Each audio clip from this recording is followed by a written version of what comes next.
8 years ago, I broke the heart of the boy I loved. Now, after 8 years overseas, Liam Hayes was finally coming home with his new girlfriend to meet his family. That same day, the hospital gave me its final answer. The cancer had won. There was nothing left to treat, nothing left to try. They sent me home with only time. When Liam saw my mother helping me into a wheelchair, a cold smile touched his mouth. 8 years, he said. And this is what became of you? You can't even walk anymore? Disgust laced every word. I only tugged the sleeve of my down coat lower, hiding the cluster of needle marks across the back of my hand. It's nothing, I said quietly. I fell and broke a bone. That's all. Liam gave a short, bitter laugh. In that case, I'm getting married soon. Why don't you come be my fiancé's bridesmaid? I smiled as if it did not hurt at all. No, thank you. I'm about to leave for somewhere very far away. Then I patted the back of Mom's hand, silently asking her to take me home. I had barely gotten home. Mom had just helped me into bed when Liam Hayes' mother came by. Margaret Hayes stood in the doorway for a long moment, looking at me as if she had rehearsed this conversation 100 times and still could not bring herself to start. Claire, she said at last, her face flushing with shame. I know I have no right to ask you this, but I need a favor. She stopped there. She did not need to finish. I knew exactly why she had come. It was the same reason she had come to me 8 years ago. Back then, the moment Margaret found out I had cancer, she rushed into my hospital room in almost the same state she was in now. I had not even had time to process the diagnosis. I was terrified, crying so hard I could barely breathe, when she dropped to her knees in front of me. Claire, I'm begging you. Please don't drag Liam down with you.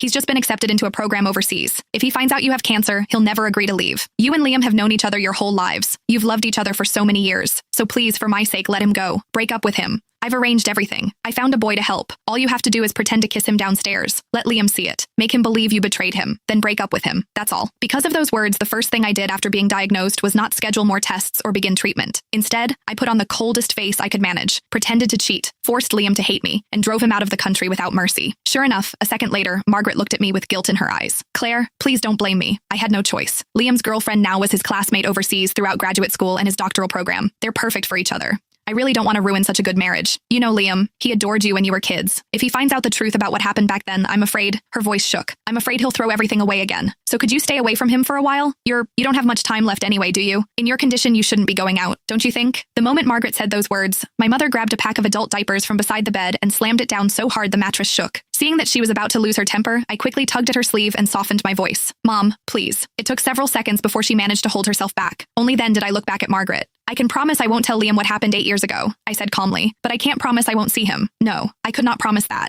Because during all 8 years of surgeries, chemo, and hospital ceilings, there had never been a day when I stopped missing Liam. When chemotherapy became too much to bear, I would clutch the old photo of Liam and me until my fingers cramped. Some nights, that picture was the only thing that kept me from giving up. I went through more surgeries than I could count. Some minor, some so dangerous Mom signed the consent forms with shaking hands. More than once, I was rushed into the ICU and almost did not wake up again. Every time Mom stood beside my bed and shouted herself hoarse, Claire, have you forgotten? You said you were going to survive. You said you'd get better, go overseas and explain everything to Liam